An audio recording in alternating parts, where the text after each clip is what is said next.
So hello, and thank you so much for being with us today. My name is Lindsay Humphreys, and I'm the Program Director for Junior Achievement of New Mexico. Welcome to the last day of our Inspiring NM Student Conference, and a huge thank you to the New Mexico Society of CPAs, who has partnered with Junior Achievement to make this amazing conference possible. This conference was designed to provide New Mexico students with the opportunity to hear personal journeys of business professionals in various careers in finance. During today's event, you will hear our speakers share details about their education, their job, and their career journey, as well as some very valuable skills and concepts for your own future economic success. Before we get started, just a few virtual meeting etiquette reminders. This recording is going to be posted onto our YouTube channel, so please just make note of if you want to send that to anybody in your network when that link comes available. At this time, if there are any educators, parents, or students on the call, please just type your name into the chat box. That'll help us keep track of the attendance on today's call. And then if you're an educator or a parent and you have students with you, please just let us know how many students there are with you on the call. Please just remember that all of our mics should be muted during the speaker's presentation. And then if you have questions during the Q&A portion of the event, you can jot them down into the chat box and I'll facilitate that during that time. So today we have a very special guest to make an intro for our speaker. So give me 1 second and we will have our special guest intro.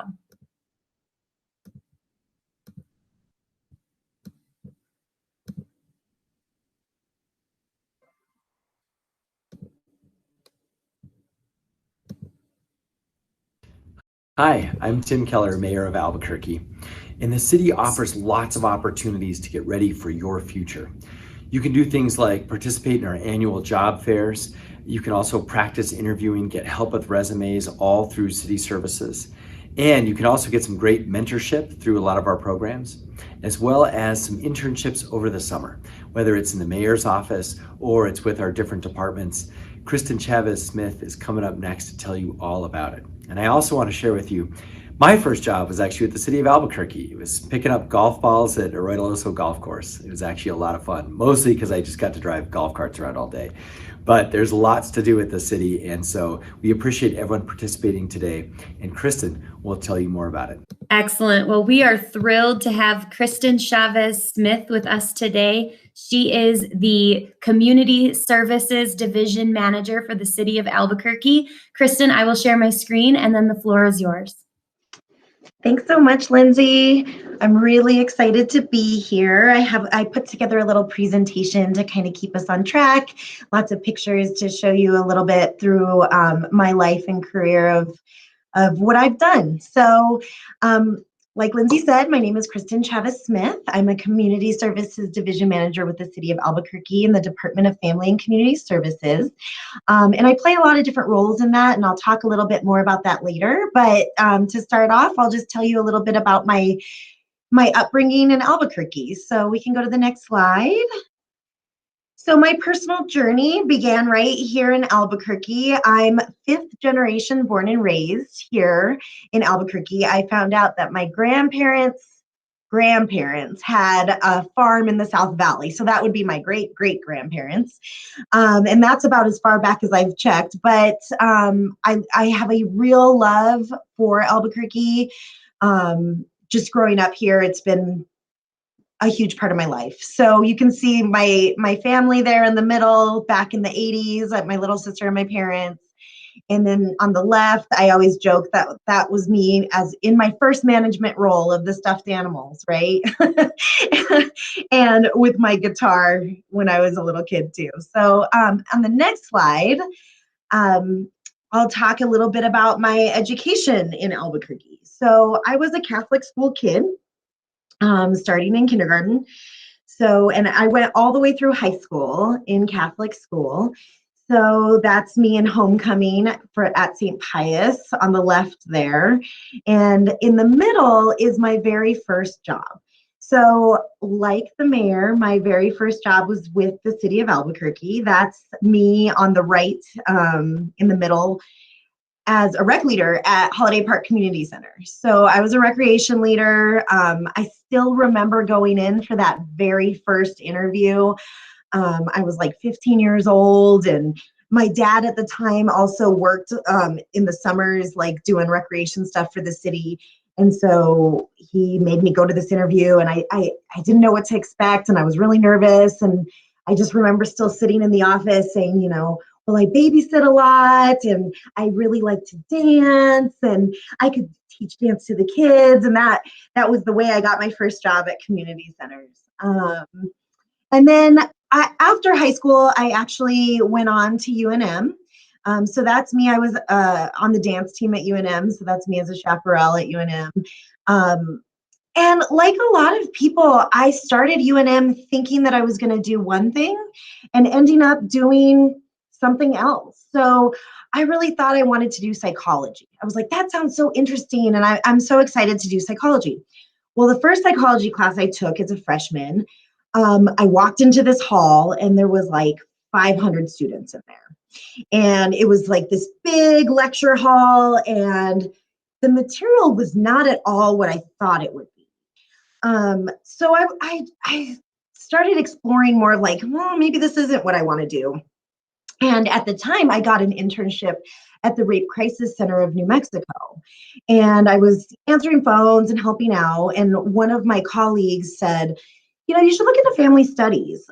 It's kind of like psychology, but there's a lot more of like community, there's sociology components, there's just other components that might interest you.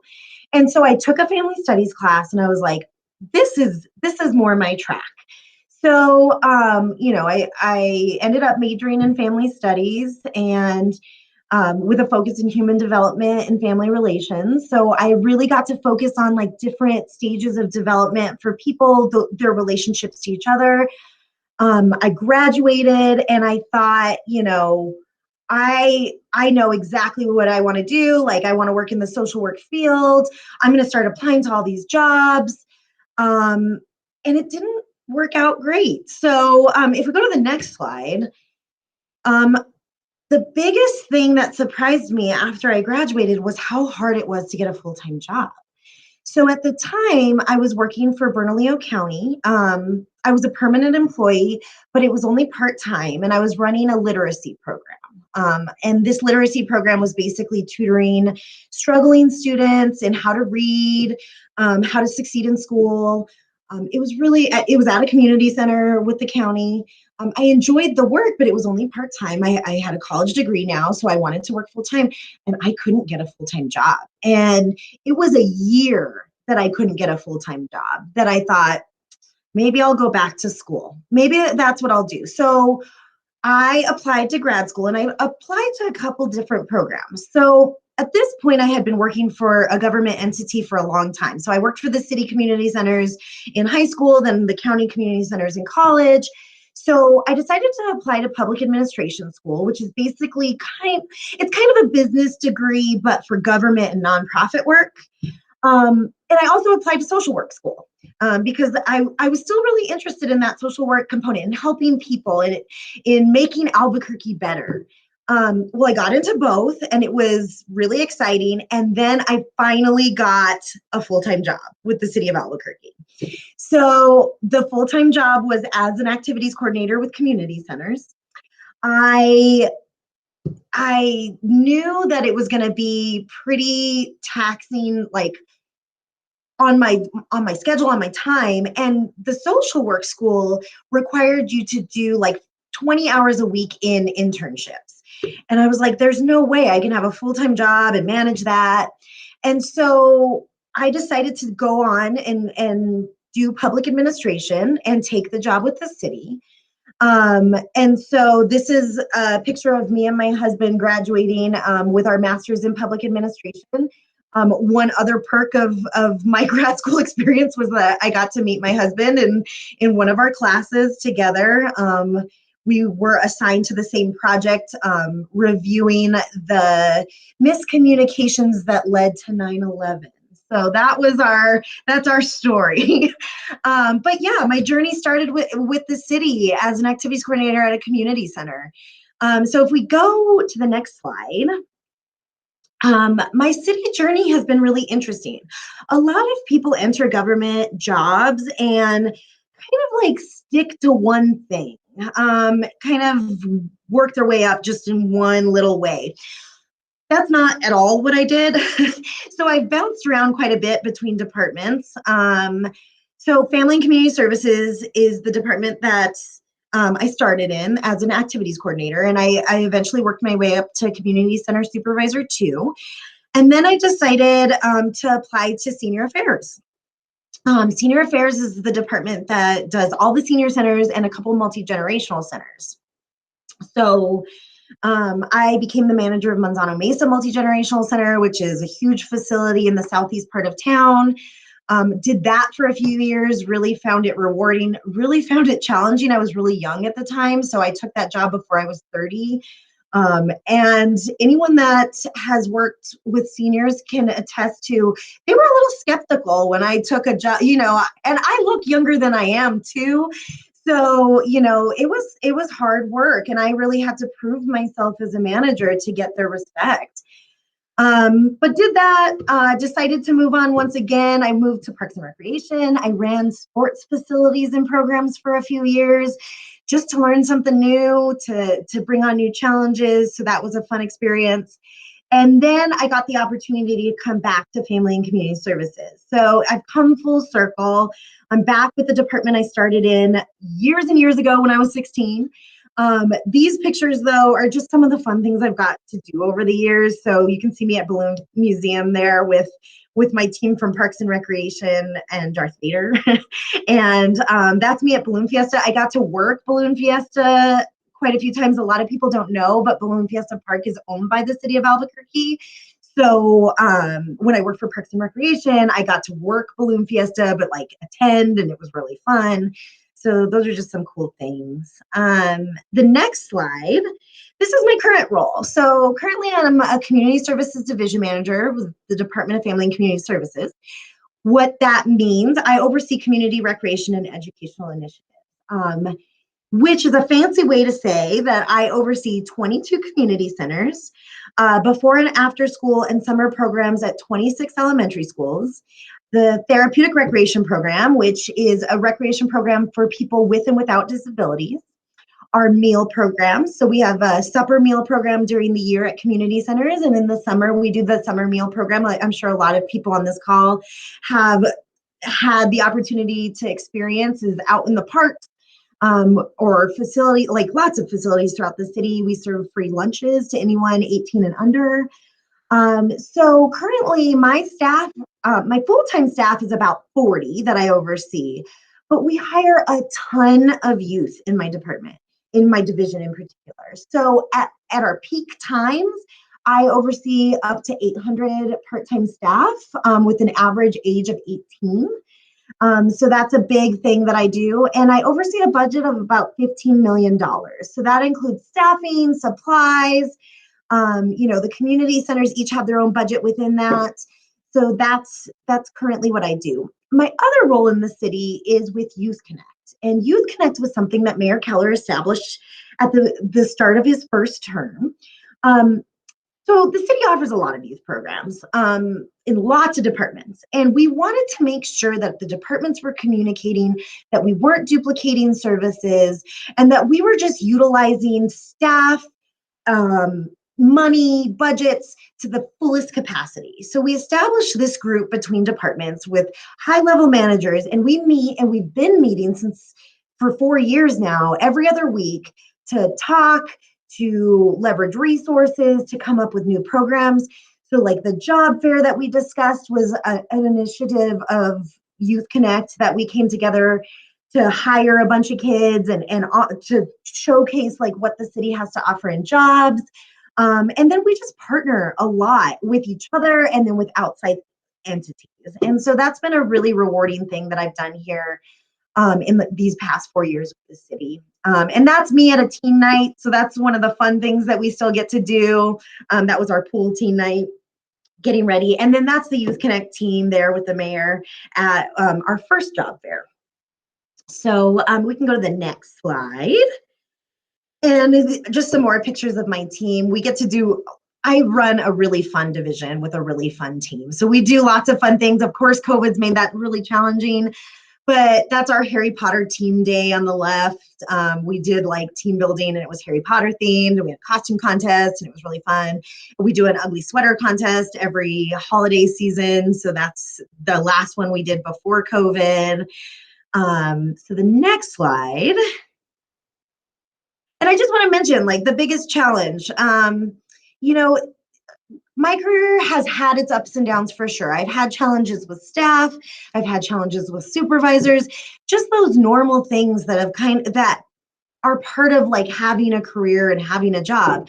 But COVID has definitely been the hardest, especially in my role. So I like to tell the story of we found out APS was going to distance learning on a Thursday night. And we had to come up with a plan on that Friday for how community centers and our programs were going to function. We did. We came up with a plan that Friday. We registered for it that Saturday. And on Monday, we started it. And we haven't stopped programs since. So, but it was scary. It was really scary to start. And it's really scary to leave COVID. So I told Lindsay before this presentation, I was kind of scattered because we're also coming up with a plan now to reopen community centers. And it's really a lot. So I'm really proud to have been able to serve Albuquerque during this whole time. We really provided a lifeline for families that had to continue working. So these programs, kids whose parents had to work, so nurses, doctors, firemen, police officers, construction workers, you know, all of these essential services that had to continue during COVID, we were able to serve their children this whole time, and we will continue doing that. So these pictures, the one on the left is one of our first Zooms, was last Cinco de Mayo. How we like transitioned all of our things to be on Zoom was so challenging. It continues to be challenging, but we're excited to like come back in person a little bit. And then I had a baby on top of it during the whole thing.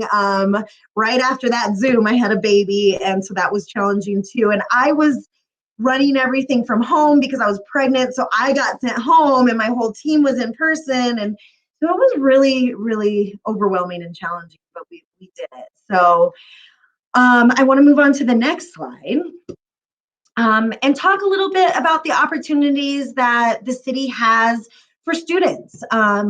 So a lot of the work I do reaches youth and students and families. And so I wanted to touch on this and make sure that we feature some of these great opportunities that the city has to offer. So one of them that might be interesting to a lot of the students on this call and teachers as well is our Job Mentor program. So that's something that sits under my umbrella in educational initiatives.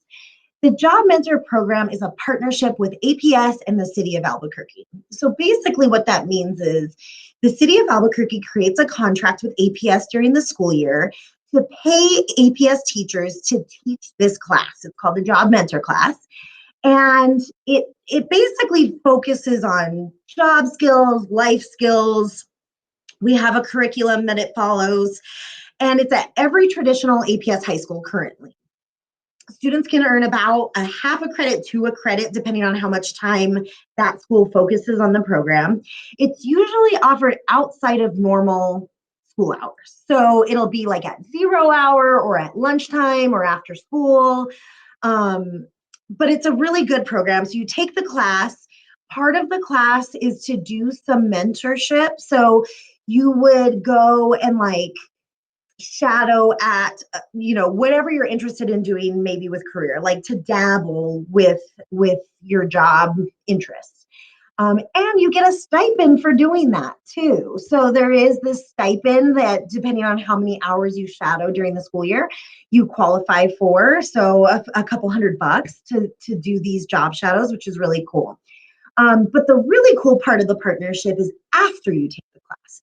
So in the summer, the city has an internship program for these Job Mentor students.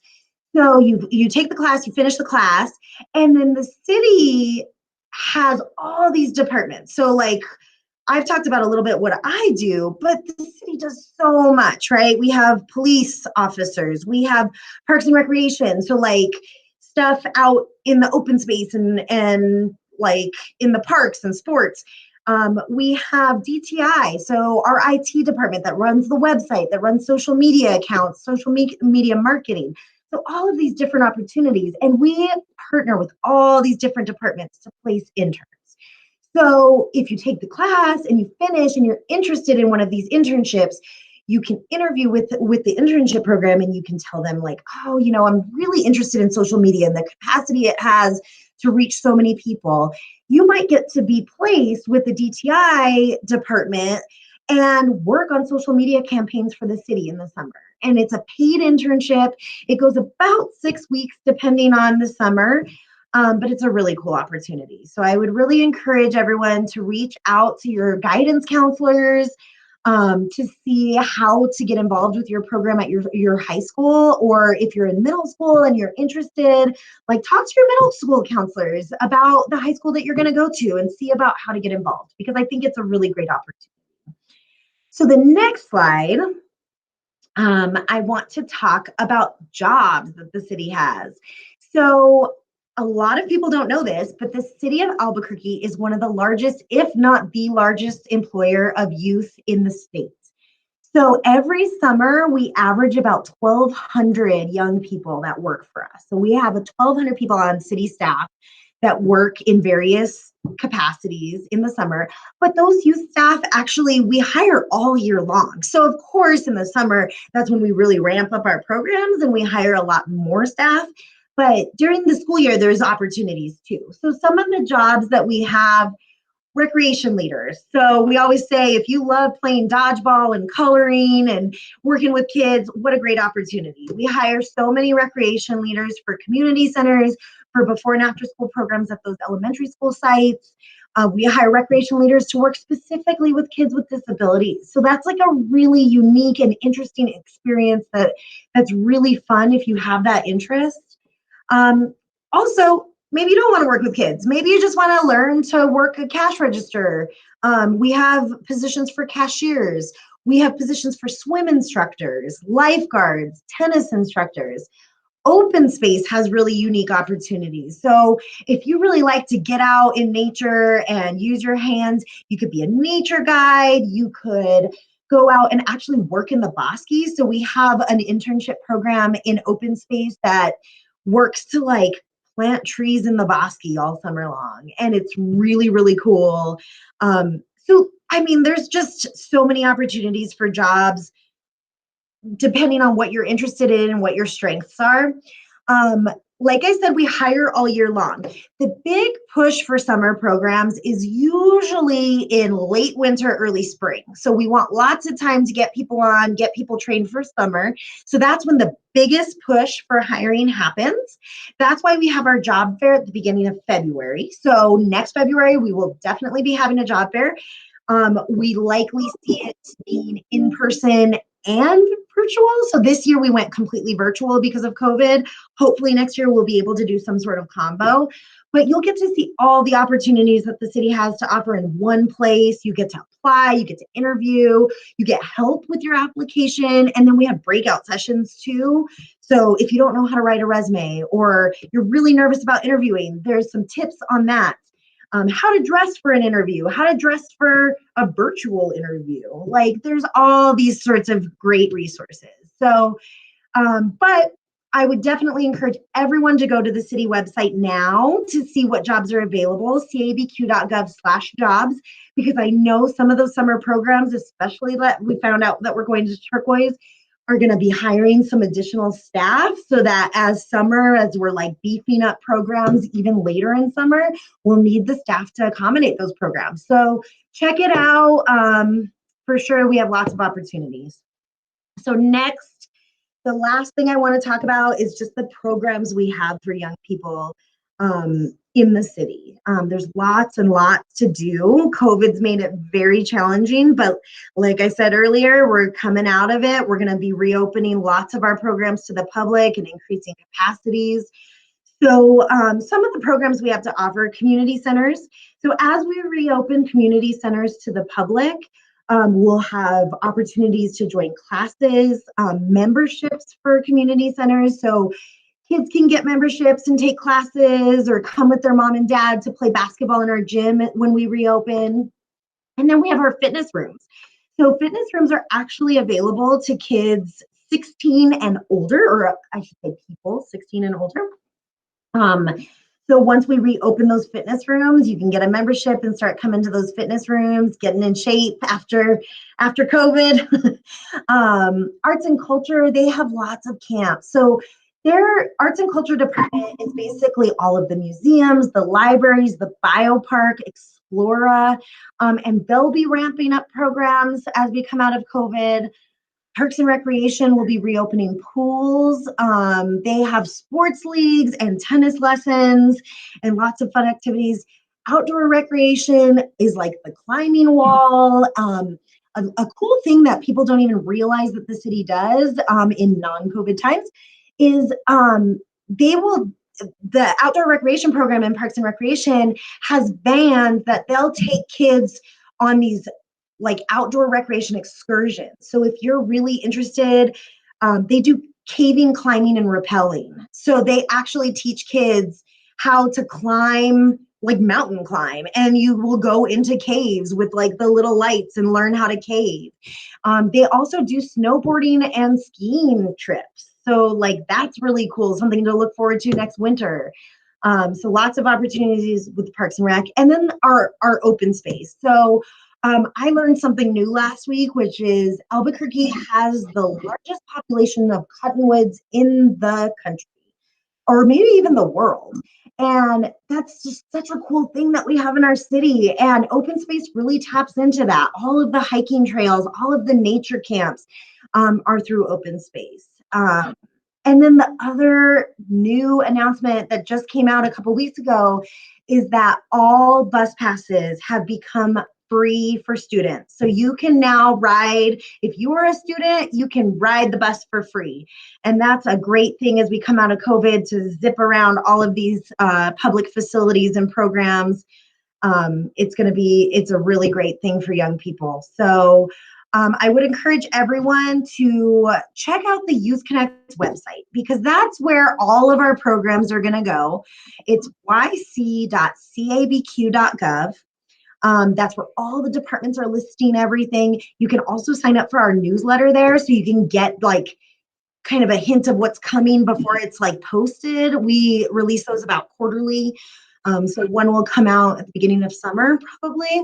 But that's like a great resource for families, for teachers, for parents, and for kids to find out what the city has to offer for young people and families. So that's pretty much it. I think my last slide is to kick it back to Lindsay for any questions. Thank you so much, Cristin. That was super informative. And thank you for sharing all of those, the things that all of the city has to offer for the students. And I will be in the follow-up email, I'll make sure to send the links to all of the sites you mentioned. So thank you so much. And we're going to open it up to Q&A. So I'll start us off with our first Q&A question. And so, Cristin, what would you say the best advice you've ever received is? The best advice I've ever received is to be flexible and to be open to change. Change is really hard, and I think COVID's made us all realize that. But I think having an open mind to be flexible, to be open to change, and to really work with a team in creating change is the best advice I've ever received. Excellent, thank you. What would you say, maybe pre-COVID and during COVID, what have been the hardest and easiest parts of your job? Easiest parts of my job for sure have been working with kids. I think it's really rewarding to work with kids in general. Kids are just fun, and they just give you such a fun perspective. And before and during. So, so many people were like, there's no way kids are going to wear masks during COVID. And I was like, kids are way more adaptable than adults. They are way more resilient than adults. And so that's for sure like an easier part of working in my position.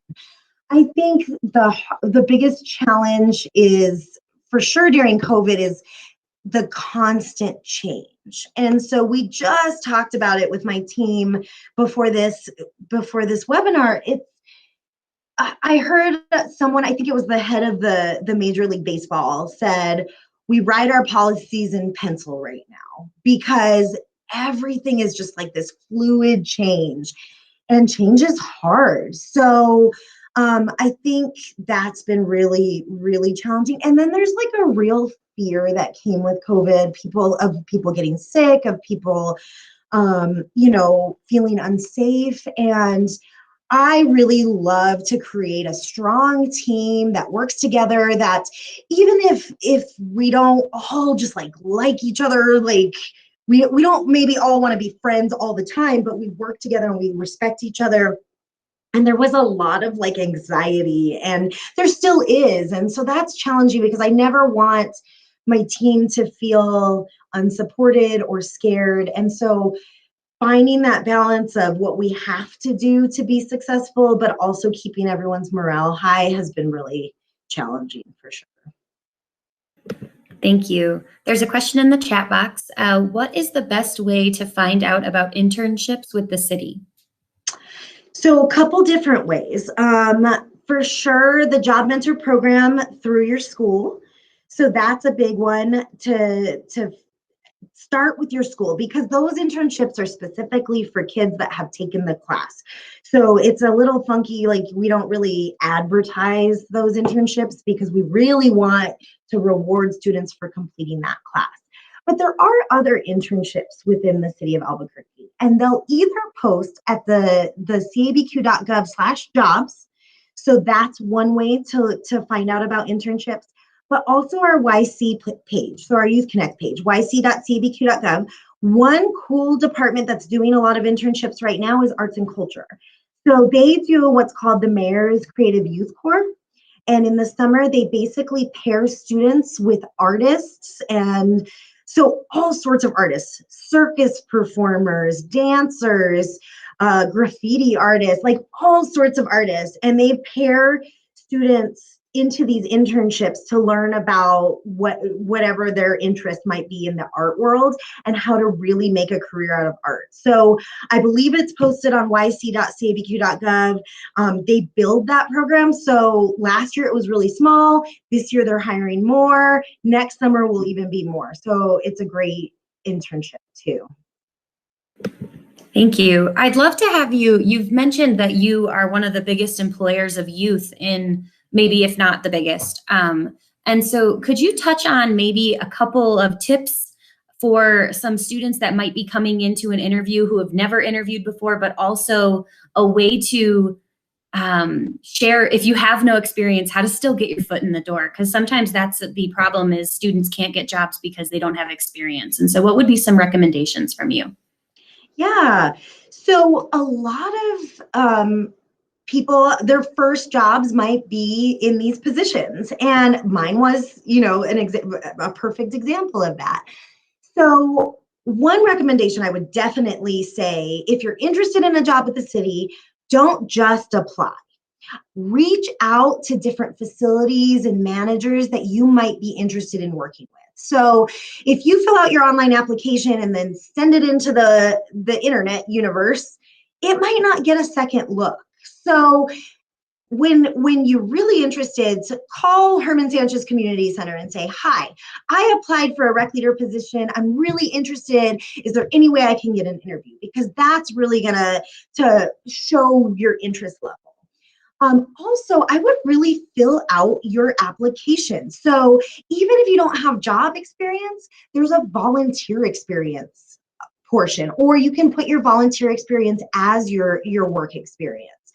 So if you do babysit, if you did volunteer to lead a Girl Scout troop for your little sister, like that's all experience that actually counts and is a good thing to show that you can work with kids or you can do this work.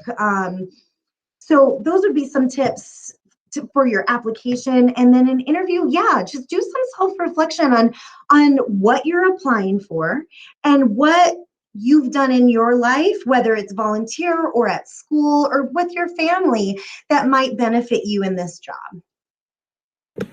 That's excellent advice. Thank you, Cristin. So you've had a lot of experience at the city, so I'd love to maybe hear some stories about maybe young Cristin making a mess up and what you've learned from it, and then potentially how you learned from it to continue the work, maybe working with youth. What have you learned? I don't mess up. No. Yeah, I think it's just like, I heard a Michelle Obama quote the other day, which is, we should stop asking kids what they want to be when they grow up, because that gives kids this idea that growing up is an end thing. Like, I'm still growing and learning, and I still mess up in my job, whether it be a little thing like I messed up a timesheet for an employee, or, something bigger. The one thing that came to mind, which is like, looking back on it, is when I was a rec leader, and I still remember my supervisor bringing me in, and I had gone on this field trip with kids, and I was like 16, and we went bowling, and like the rec leaders we were all hanging out and chatting, and the kids were bowling, and we came back, and my supervisor brought me in and was like, you can't do that. Like, your job is to watch the kids and to be present and to be like interacting with the kids, and like, this isn't social hour. And oh God, I am like someone that is an achiever, like clearly from my career choices. And I was like, oh my God, I messed up so bad. But like, and then, I moved into these like management roles with community centers. And then I'm having those conversations with staff of like, I know you guys are friends, but here's your job. And so it like really, I was that person, and then I had to become my supervisor eventually. So that's the example that came to mind for sure.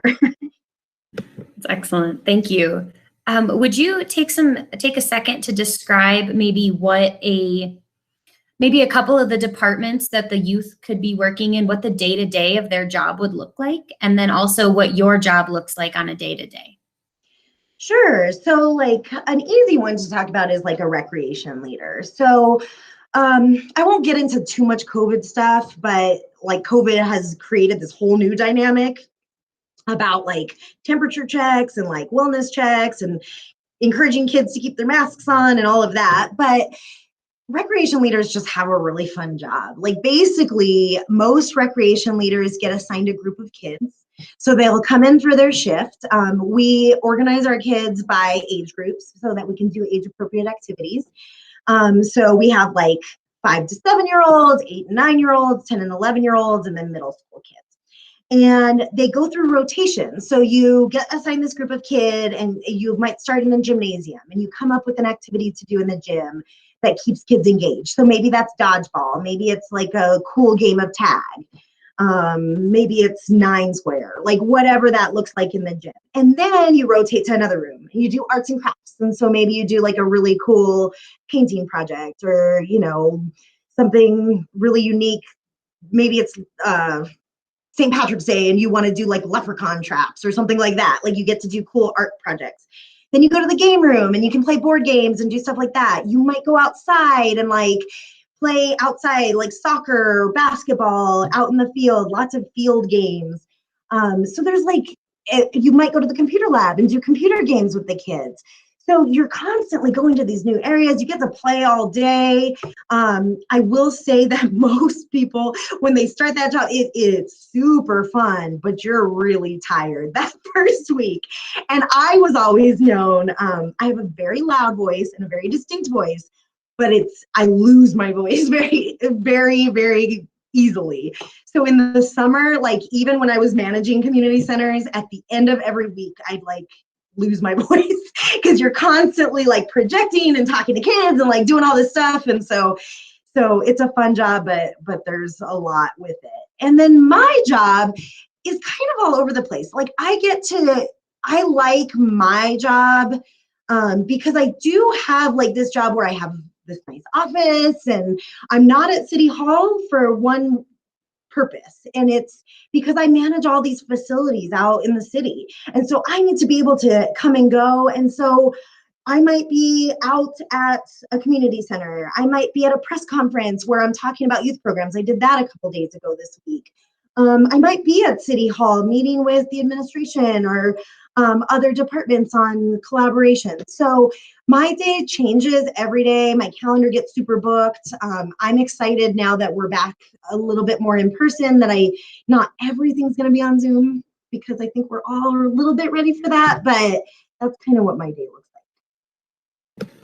Excellent. Well, thank you so much. If anybody would like the opportunity to unmute and ask a question, that now is the time. Otherwise, we'll be respectful of everyone's time and we'll wrap up.